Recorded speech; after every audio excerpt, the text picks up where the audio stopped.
Hey there, welcome to another episode of Coffee Solo. It is Sunday, November 16, 2025. The time is 10:46 p.m. Pacific Standard Time. The episode number thus 2025 111601. 2025 11/16/01. For those who are not familiar, because I've mentioned this a couple of times in the early episodes, that is, among other things, it's the serial number, that format that most people use for DNS records. So when a DNS record is updated, you would bump that number to like 02, 03, 04, and then when the date flips the next day. So if you're updating your DNS records a lot, I'm talking to you, AWS, and your DynamoDB DNS failure from a couple weeks ago, you want to update the serial number. You might have a different scheme, but this one is the usual. So I use it because my thinking was I might do multiple episodes in a day, and I think I've done that once or twice. I need to be more creative. But today the topic is aesthetics, and that'll be the first thing we talk about. I have jotted down a few things in an outline. Sometimes I put more, sometimes I put less, such as life. I'm trying to be more spontaneous with these, so I'm going to try to do more episodes more than once a week, maybe one every couple of days. We'll see how that goes. There's surely no shortage of things to talk about, but I do produce one episode of an audio program on Tuesday, Wednesday, Thursday, and Friday each week. So not to mention the Buy Me an Update audio program, which I will publish Monday morning. So that's tomorrow morning as I'm recording this. I don't know if I'm creative enough, but my aesthetics, the summary of today's coffee solo to get started. Now, so when I do the summary and the title, I try to make one of the things I talk about align with those to give you some idea, but I don't intend to have like a program. On some of my other audio programs, I put together an outline of a topic and then a discussion around that topic, or recalling a story or giving some update about something. So this is not intended to be so structured. So the title is only for attraction, not for, it's not comprehensive. Aesthetics. So the summary I have written today, I am not at all good at aesthetics, especially when it comes to attractive website design. And if you have ever checked out any of my links to my own properties, you know this to be true. So let's talk about other things. Don't forget that this audio program is always first available at ko-fi.com, ko-fi.com/danhugo/posts, hence the name. But they don't provide an RSS feed there, so sometime after, I usually schedule the auto posting of the very exact same thing on Spotify for creators, which I'm not a huge fan of, but it does the minimal job that I need. And so the RSS feed gets picked up by Apple Podcasts, Amazon Podcasts, Spotify, of course. It generates an RSS feed, and YouTube pulls from that RSS feed and creates a single frame video as a YouTube podcast. And it does that for all of my content across 6 channels. Buy Me an Update, Coffee Solo, Let's Innovate for Vegas, Quaggling Sand, FFS Talk, and Cafe Genius Impresarios. So check out any of those if you like. So first available, ko-fi.com/danhugo/posts. Then I don't really put the profile page. I'm trying not to spread the profile page out anymore because it's a little, I'm going to say, buggy. It's not always reliable. The other day, Cafe Centro, that's the origin. Cafe Genius Impresarios. It would, when you would go to the profile page on Spotify for creators, yes, it has links to Amazon and Apple and YouTube and all that, but it was displaying the current episode in the list of episodes, and then it was truncating the list up, so it was not showing the episode I had just published. That's the kind of stuff that's just annoying. So I've talked about this many times. What I want to do is provide my own website that is the primary point of publication so that I control those things. Spotify will remain as the secondary. I'm not going to go deal with Apple. I don't know if you've ever tried to publish an episode of anything on Apple Podcasts, but it's annoying. So now that that's set up, I'm like, don't touch it. Amazon, Apple, Spotify, of course. Uh, iHeartRadio, I have some of those set. I got to go through an audit where I'm sending my podcast episodes. I think everything is in the podcast index. That's the Adam Curry project that he's got other people working on it, but Adam Curry, the Podfather, kind of invented podcasting. The Notion, worked with Dave Weiner on the RSS enclosure thing. I think RSS 2.0 is a total mess. I would like to see people go back to RSS 1.0, or those ideas anyway. I think it would be easier. Well, first of all, it'd be easier to implement features because there's already the namespaces with the schema already sort of, it has exploded over the years. So you could do a lot of interesting things now. And I think it would be easier to provide a list of your RSS feed could be audio enclosures or links to audio files. And then also, oh, by the way, I'm also listening. Here's a new friend, like a faux model, like a friend of a friend. So, here's a new podcast I'm listening to. Go check that, so you could include links to other podcasts. So I think the distribution mechanism of RSS 2.0 could use a refresh. I think it's sort of hanging on for dear life. And even though people are like, RSS is dead, and everybody else is like, no, it isn't. But here's the fun part. Having a little coffee. The fun part is RDF, Resource Description Framework, or more generally, the semantic web, is actually making a big comeback with AI. And so RSS 1.0 was RDF site syndication, I think it was. RDF 1.0 site syndication. I think that's right. Site syndication. Site summary, sorry. RDF site summary was designed by people at Netscape, I think, when I was there. So that's kind of fun. RSS 2.0 is arguably, I think Dave Weiner has kind of gone with really simple syndication. So RDF site summary versus really simple syndication. Yeah. So RSS 1 used RDF, Resource Description Framework. And it's funny because I've heard people say, like, the podcast index had a website for a while. I haven't heard it for forever, if they still do. And the guy that was coding the stuff with Adam Curry was like, oh, XML can be kind of a pain. I know people have tried to implement RSS as a JSON file, but it doesn't work as well. And I was like, huh? That should work fine. It would actually probably be easier as a YAML file, because then you could, if there's any comments or any other weird stuff in there. I think RSS should add support for Markdown instead of CData for HTML in the description and anywhere else. So, I mean, the world has moved to not having to deal with the CData solution. So you could embed HTML tags in an XML feed, right? So you wouldn't mess everything up. Get rid of the CData, support support Markdown in place of, or in addition to hypertext. So I think you could literally, you could say, if there's no CData in the description, treat it as Markdown text. And then if somebody has just, included plain text, it would just render as plain text. So there's really very little risk, right? You can just put, what is it called? Safe Markdown, I think it is. So you wouldn't allow embedding of things. So just your basic, I want to be able to have an HTML link or a list of links, as I do already. It'd be nice to be able to have bold and italics, a list of items. So I want to be able to do unordered list, maybe ordered list. I want to do links, HTML links, and I want to do header, like section tag, like header 1, header 2, etc.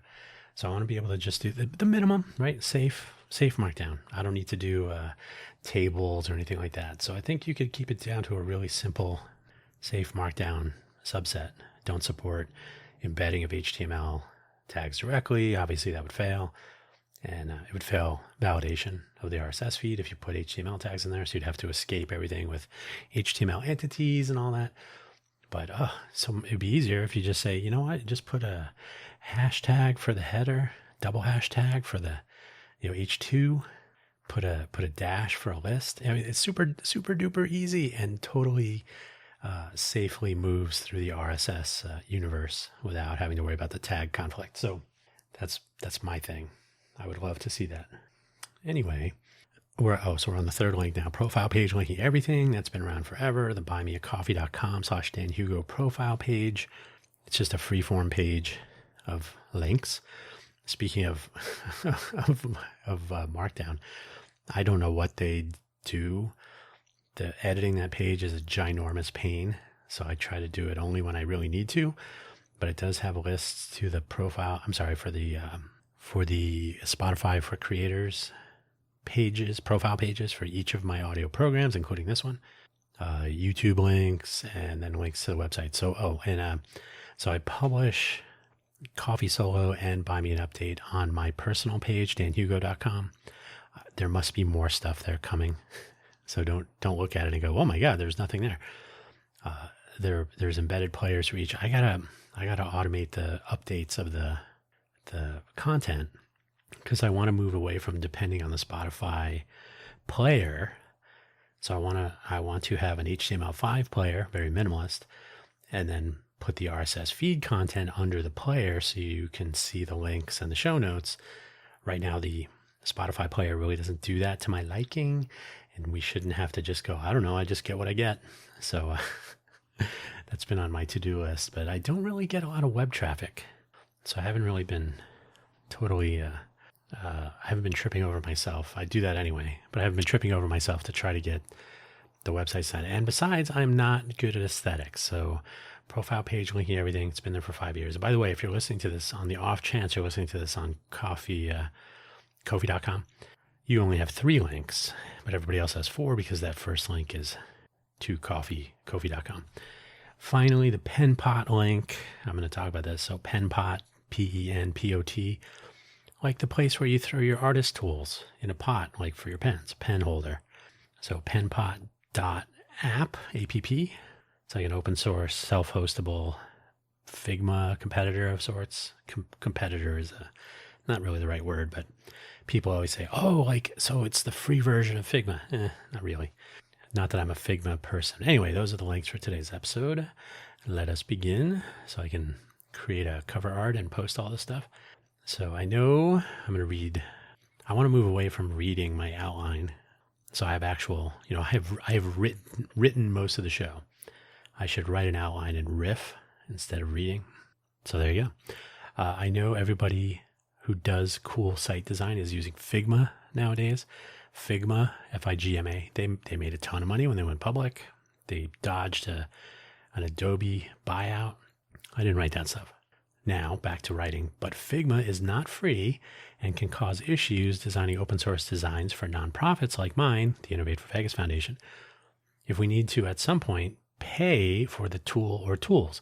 So in other words, if at some point someone, it wouldn't be me, someone submits a Figma design file or files or however they do that, oh yeah, in order to edit this, you have to have the non-free version or the non-trial version or the non-free tier or whatever it is.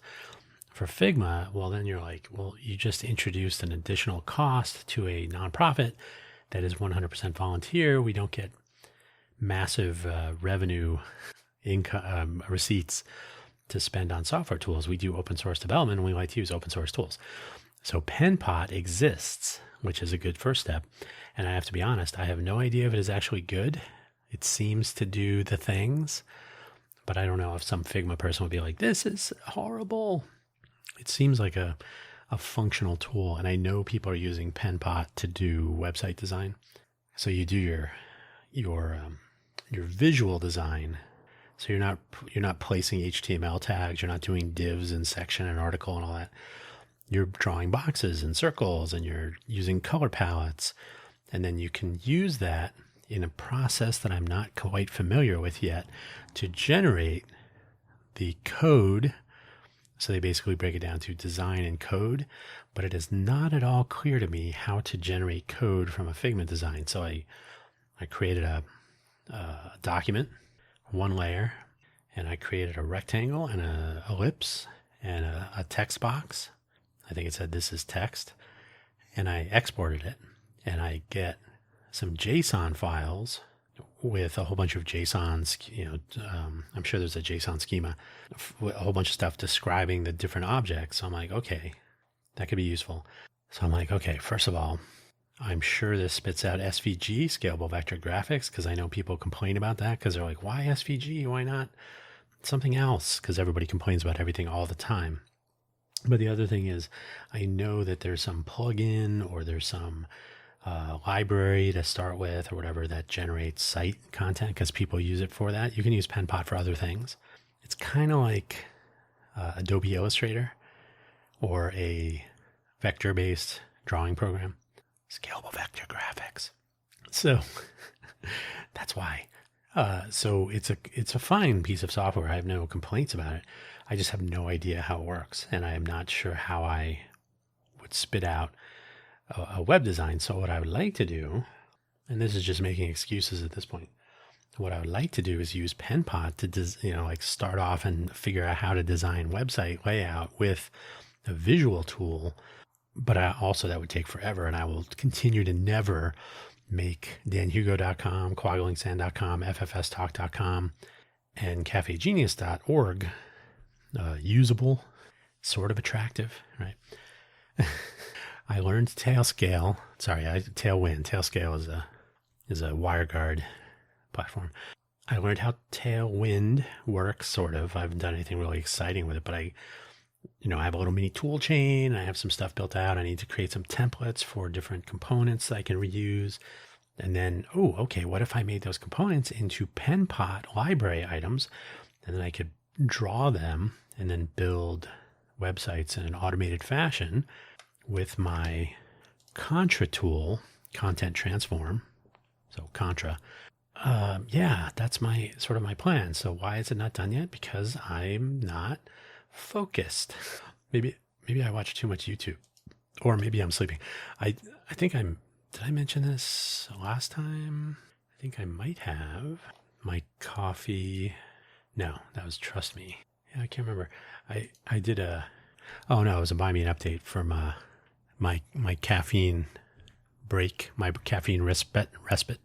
So today I'm drinking a cup of coffee. I think I had a cup of coffee today earlier, and I had a cup of coffee on Friday, I think. I don't think I had any on Saturday, but it had been like 2 weeks since I had a normal sort of coffee schedule that I'm normally I'm not forced. I don't feel like I don't get the jitters but my usual is to start the day with an AeroPress cappuccino of sorts, my own concoction. And that's very nice. And then later in the day, I might make a pot of drip coffee, which I'm drinking now. But I didn't do that. And I was going with yerba mate in the morning. So then at some point I switched to yerba mate in the morning, and then I would drink the coffee closer to lunchtime. And I got a particular brand. I've tried 3 different brands of yerba mate now. The first one was like Rosamente. And that one, if you make the water too hot, it gets super bitter, but I think it's very high in caffeine.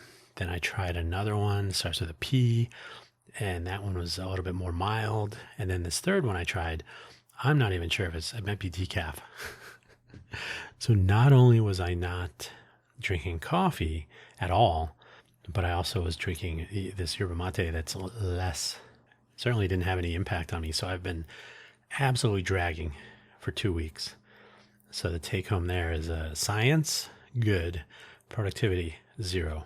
So that's been that's why I need a project manager who will be like, dude, I'm going to make you some coffee. Let's get some stuff done.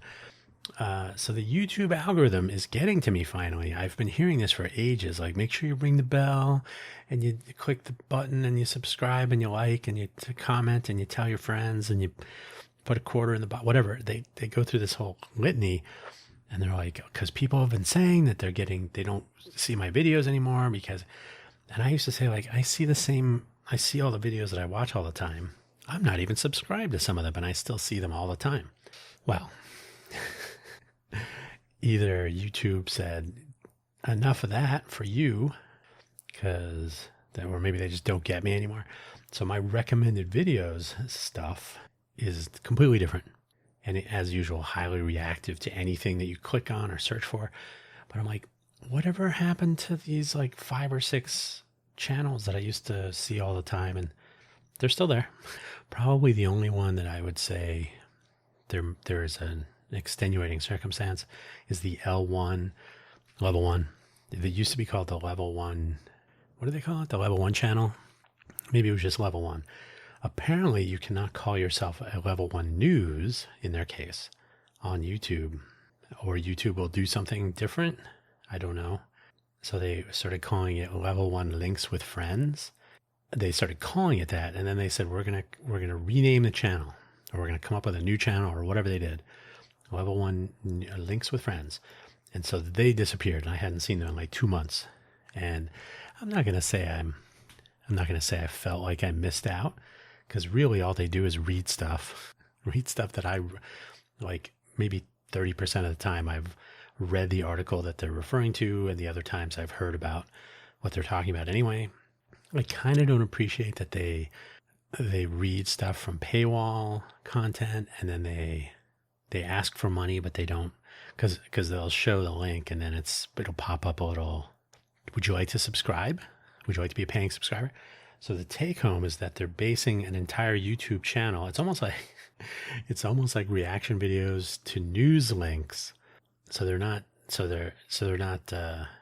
technically they're not violating the copyright, but they're basing their content on the work of others, and they are asking people to donate to the channel or be supportive of their efforts.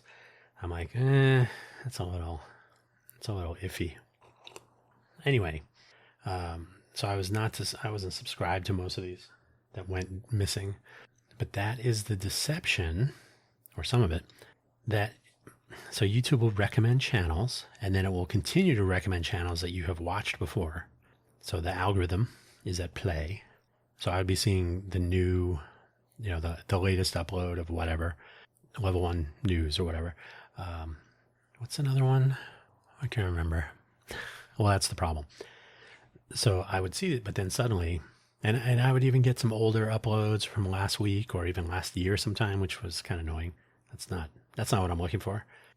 So I'd get all day, every day, no problem. And then suddenly, no. The problem is I don't remember the channels. I'm not sitting there going, oh, the one with the, and if you like Simon Whistler, that's like 50 different channels that he does. So I used to watch them all. No, I used to watch as they were recommended, because at some point you're just like, it's Simon Whistler he's talking about something. And I always find this stuff pretty interesting, but I couldn't tell you what 10 of his channels are. Brain Blaze or something, maybe, I don't know. I couldn't tell you. So if at some point Google were to say, or YouTube were to say, okay, no more Simon Whistler unless you ask for him, I'd be like, I don't know. But luckily, YouTube keeps your entire history forever, apparently. So I go through and I go, oh, what was that one show that I saw? It was about a month ago. Oh, yeah, there it is. Okay. So I subscribed to a couple channels. I'm like, okay, well, at least I can still find it. It's still there. They're still doing stuff, so that's good. But I also noticed, for example, I watched The Martian, the Matt Damon's Castaway. So I watched The Martian. That YouTube has a free movie and TV channel. So that came up as a recommendation. I'm like, oh, free? So I just had it playing while I was doing other things. I've seen The Martian a couple times. I enjoy that movie. It's better than the book. The ending is better than the book. The book is better, but the ending of the movie was a little bit more fun. So I just had it playing. Okay, there it is. We got him. You almost want them to say, Hermes is now Air Force One, but that's a different movie. So guess what? It's not available anymore in the free selection, and it's also not appearing in my history. So YouTube gets to say, no, you never did watch that. Don't worry about it. I'm like, no, I did watch it. And they're like, no, you didn't. Don't worry about it. Don't worry about it. So to me, that's just it's disconcerting. And this is true of all these platforms. This is why I want to be the primary point of publication for my programming. People that had the YouTube apocalypse. No, that was really more about revenue. But if you get suspended or canceled and if you get deleted, you don't have any access to your subscribers anymore. So I'm like, this is just a bad idea. I don't like how platforms own all of your content and your lists of people and the people that want to follow you. Like, you have no connection to people in general. But if you develop an audience, that audience belongs to the platform. You may think it's yours. And this is the Patreon thing is one way to get around that. I personally think people should be subscribing to not even like a Discord or something. I think you should have a platform. You could set up a what's it called? Matrix. You can set up a Matrix server for private chat. You can set up a Discourse server for more forum style discussions. So on Matrix, you can have chat rooms that are all encrypted and everything. Pardon me, coffee burps. But yeah, I mean, this has never been not true, but I'm really starting to notice now, like, you know what? I don't like this. I don't like this at all. So I've been trying to get Posse published on your own site, syndicate elsewhere. It's on IndieWeb if you ever want to read about that. I've talked about it in previous episodes of various of my audio programs. I think, yeah, I need to accelerate my move in that direction. On the other end, though, YouTube does recommend some good stuff now and then, so I can't really hate them too much. And of course, once you pick a World War II history video, you're going to be getting Hitler for days. That's kind of annoying. But once I watch a first time respond video, first time watching, which I've talked about previously, I enjoy those for for two reasons. About a particular movie, I'm going to get 5 more responses to the same movie immediately. Like I'm going to get, 2 people that I've watched their reaction videos before. I'm going to get 3 people I've never seen before, and they're all going to be watching the movie. So earlier today, I think it was earlier today, Penny is watching, which I find very entertaining for a couple of different reasons. She herself announces that her accent is very weird, but she does have some very interesting comments that she makes. So she watched The Sting, Paul Newman, Robert Redford, and other various luminaries. So I ended up watching a couple of reactions after hers, and I think the main reason I like watching reaction videos is, first of all, I remember that movie from when it came out. I did not see The Sting when it came out, but I've seen The Sting many times. So I've seen it a long time ago. So I think responses to these older movies is interesting coming from younger people to see kind of where their interests are, what their observations are. And I find it very entertaining to see them not connect. I wrote not connect particular actors. Like, was that actor in some other movie? And they just don't remember. And you're like, yeah, Jaws, next. Or other movies, like connect different movies that are related to each other in some way, or that one inspired another, or, that's just like a different one. Yeah, everybody knows that was inspired by the other one.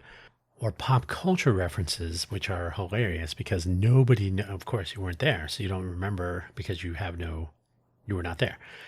So, that's like my favorite part is they're like, what is that? What does that mean? Like, I know what it means. But I find it, and I first noticed this with 12 Angry Men. I literally watched 15 different reactions. It's a short movie, so not hard.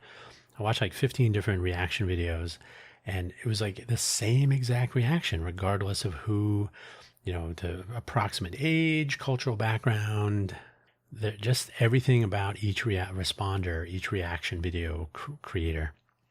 They were all very different people, but they all had very similar reactions to that movie. I was like, oh, that's kind of cool, because 12 Angry Men on the surface is kind of a simple movie, but the deeper meanings are interesting. So The Sting was fun. Penny, if you've never seen The Sting, I won't spoil it for you. But Penny, hello, this is Penny, and Penny is watching, or whatever. But she had some very funny things, and she was blown away by some of it. Oh my God, that was so good. So everybody loves The Sting, and it was a good movie. So that's always encouraging. The fact though that most people just have no connection is kind of funny. You and I'm going to assume that you and I are the same age, listener. So we probably saw these movies when they were out. I can't even remember when I first saw The Sting, but I saw it a long time ago. And by the way, 12 Angry Men was remade in 1993, I think it was. George C. Scott and Jack Lemmon play the sort of the big roles that I'm totally spacing on their names now. Peter Fonda and I can't remember the other guy, the angry guy whose son, and he had a fight and all that. So George C. Scott plays that. Oh my God, that movie is worth it just to see George C. Scott in that role because he kills it. So, but nobody ever reacts to those. And what was it? Oh, Penny watched. I don't know Penny, but I just find, like I said, I think her mannerisms are hilarious. She watched Airplane, and only one person in her comments pointed out 0 Hour. So I was going to say, now let's see you watch 0 Hour and see what you think, because it's, people are like, oh, it's very similar. No, it's pretty much, I think he had to buy the movie, right? Or he had to pay for rights to it because they copied so much of it. It's like a shot for shot remake. So it would be interesting if some of these reaction video people would do that sort of deeper dive, watch the other version, the remake. I think it's Kobe on Films or whatever. Kobe, Watch with Kobe or something. She's got some sort of relation to being in movies or knows more people in the business or something. And I think she did the Planet of the Apes, and I think she was going to do the remakes with, what's his name? What is his name? I can't remember his name. He did Beetlejuice, and he did Edward Scissorhands. What's his name? I can't remember. So yeah, but I one of these days I'll do my list of reaction video creators that I like. There's a couple good ones. I just find them, they're a good diversion. They don't mention Jeffrey Epstein once, which is nice. To wrap up my YouTube comments for today, they're still flipping my podcast uploads via RSS. So when I post to Spotify for creators, the RSS feed gets generated. YouTube goes through and picks up the new episode in the RSS feed, creates a single frame video, publishes it. It's public. Everything's fine. And then for no reason that I'm able to determine, and I've checked, there were some Reddit threads from a long time ago and up until recently. That is, it's been a problem for a while and remains a problem. Nobody knows why. It just flips to private. So then I have to go and move it to public. And I'm like, all right, this is not going away. It's happening less reliably, but it still happens. And at random is almost more difficult because I can't go, oh, okay, I checked, it's good. You're like, oh, but what about 20 minutes from now? So very annoying. So I got to automate that. The YouTube data API, from what I understand, from what I read, it does enable flipping that setting for a particular video. You can move it to private or public, or there's another one, another setting, private, public, protected, whatever. So yeah, I got to do that. Why am I not doing it? Because I'm not focused. Global Entrepreneur Week is this week here in Vegas. I did a whole episode on Friday, not a whole episode, about a half an episode of Cafe Genius Impresarios. I talked about that because my concern is nobody talks about Global Entrepreneur Week. So we have this big push to make our diversified economy a reality. And you have entities like the LVGEA, the Las Vegas Global Economic Alliance, which is a public-private entity that does economic advisory stuff.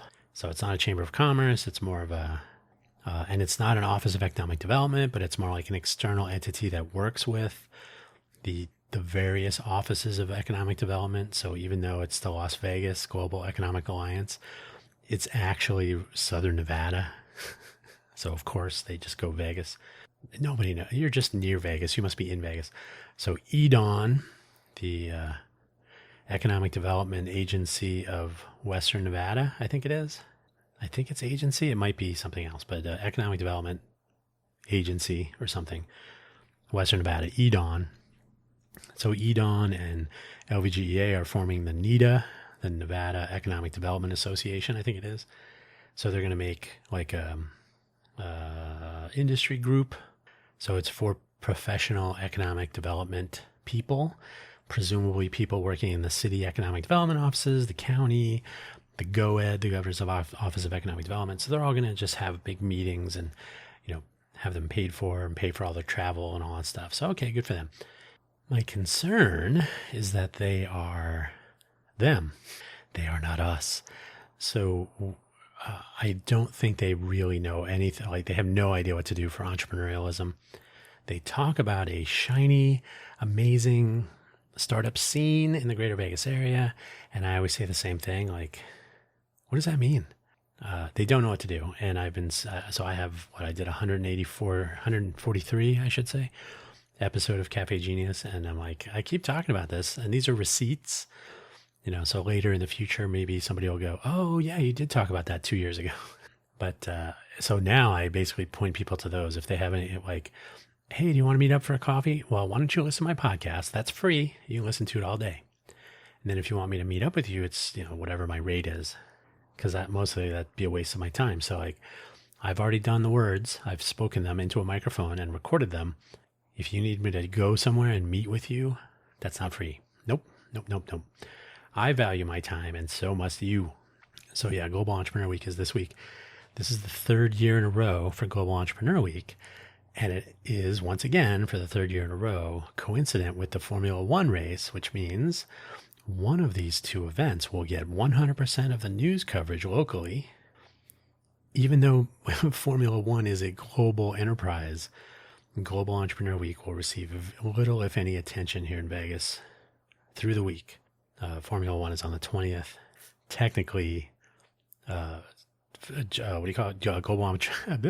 Global, like I was just talking about, Global Entrepreneur Week started on Saturday, so yesterday, the 15th, technically, but it's 17 through, 22 Sunday? No, 23. So technically it's Monday through Sunday, but it started on Saturday, and you would never know it. So I did, half of the episode was about NIDA and how there's a velvet rope, and there's like the upper echelons, the top-down thinking, not really knowing what to do, and then the Global Entrepreneur Week, which, by the way, I'm not against, I'm not anti, I'm not like trying to be mean, but I'm like, how come nobody talks about this? Global Entrepreneur Week, and they're like, oh yeah, that. So it's unfortunate, but I don't know, somebody's got to come up with a better media platform for better information sharing, and I'm hoping that he's talking on this microphone right now. Solopreneurship, this is the last item on my list for today. Solopreneurship is a great thing. I'm doing it myself, but it's also an awful thing, and I'm doing it myself. I would really, really like to have one other person to collaborate with on a variety of ideas that I've been sitting on. They've been sitting on the back burner for so long, with the heat on, simmering, I guess. The wall behind them, the backsplash, I guess, behind the cooktop, has a mural of idea haze on it. Oh, it looks cool. So I've talked about my various ideas. I'm not even, some people are like, oh, we're in stealth mode. I'm like, nah, I don't care what you can tell me what you're doing, because I'm not going to copy your idea, whatever it is. I talk about the connection with food trucks a lot. The food trucks are little small businesses, but people don't take them seriously. But you're like, that could be one person in their little business that they bring to a location. There's all kinds of logistical issues with connecting a moving business like that to the customers, which could be moving around. I learned a lot more about a lot of things than I really thought at the time when I was doing my various food truck related activities.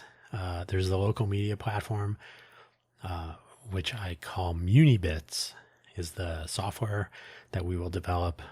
I mean, that will be the output of the Innovate for Vegas Foundation open source project. And then, why did I think it was 11:40? That's weird. It's 11:28 by my clock. We got 42 minutes so far and then I'll truncate silence, so it'll probably drop down by 5 minutes or something. So yeah, local media platform that is not a WordPress website. Our local media right now is so horrendously stupid. And one of my big complaints is that online media, for the most part, is print media, but on the web. So they do the same inverted pyramid. They do the same, like, here are the facts, and then the bottom 2/3 of an article is like, oh, in case you didn't read the other articles about this topic, here's catching you up with the details. You're like, why are you publishing multiple articles and just repeating information? So there are so many modern tools now, calendars, timelines, photo images, galleries, maps. You could attach different images to different maps. You can attach different timeline milestones or place marks. There's a whole file format called KML for connecting data with location and time, right? So you can literally have a KML file, keyhole markup language. you could describe an entire collection of news articles like, oh, here there was a car collision here, and then the person ran over here, and then the police arrested him over here, and then they found the purse over there. Like all those points could be on a map, and you could have different timestamps for each point, and you could literally animate them.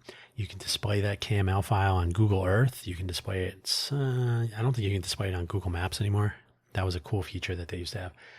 But you can embed it into like a leaflet or map box. There's all sorts of map tools for web pages and mobile apps and stuff. There is no reason you should be trying to describe to someone, oh, it was at the intersection of here, it was around the corner, and map marker. And making that accessible would be important. But if you use a standard data structure like timestamp, location, cross streets, latitude and longitude, then you can convert that to something that anyone can consume rather than trying to describe it and possibly making it not clear for someone who doesn't have the same vision that you have, etc.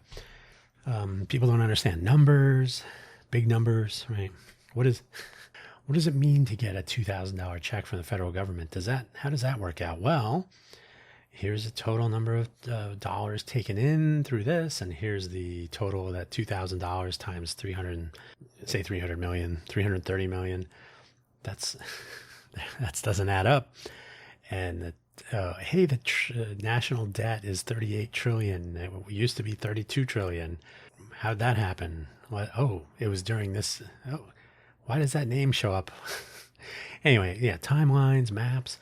All this stuff I think is fascinating. And I used to work at salon.com. So I actually worked at a real online news publication, and they were just stringing things together. Like they didn't really take advantage of modern technology. I think that's a gaping hole in our information sharing notion. And I think if Greater Vegas thinks it's going to be an innovation hub, which again, I didn't talk about this here. They are backing away from that because they don't have the resources to drive that. It's just not going to happen anytime soon. So global innovation hub rivaling San Francisco, not this year. But with so many people coming here, that's a great time. It's a great way. It's a great mode, context to show people different ways of doing things, different ways of getting around the city. They're already really aggressively adopting self-driving. What is it called? What's self-driving vehicles? What are they called? Oh, autonomous vehicles, AV. EV, electric vehicle, autonomous vehicles, the Loop, the Boring Company tunnels. They're putting them in all over the place. The Boring Company has got tons of fines, and they're violating OSHA rules for safety and exposing all their workers to chemicals and all kinds of bad stuff. So good for, yay. I'm going to guess because Tesla, they do the taxi, right? They didn't do a separate company. So I think Tesla, right now, the Loop is powered by humans driving Tesla cars underground. Like, oh man, I wish he would have invented the subway. That would have made a lot of sense. But I'm going to guess that they're going to he's already put the applications in to have, as far as I know, the Tesla taxi, or whatever it's called, driving around town. So I think it would be a small leap. No, it would be a small detour to have those vehicles driving around underground in the Loop tunnels and see what happens. So we'll see how that goes. But yeah, we should be trying out new ideas here. City as a showcase. I did a whole episode of Cafe Genius Impresarios about that. So that seems like low-hanging fruit. Anyway, all right, I got to create some cover art for this episode. There's nothing else on my mind at the moment, but I'll try to do more episodes of this through the week and see if I can keep it interesting, and probably try to keep them shorter so I don't have all this angst piled up that I have to vent through my creative speaking. Anyway, that's all. I should also do it during the day and maybe do 2 in a day again. That's all I got for you. Thank you so much for listening. As always, don't forget to check out my various other audio programs. You can find them all on the buymeacoffee.com/DanHugo page, and the links to all the websites associated with them. One of these days, those websites might look nice, although, I don't know. Maybe. Take care. We'll speak to you through the week. If I don't see you through the week, I'll see you through the window. Bye-bye.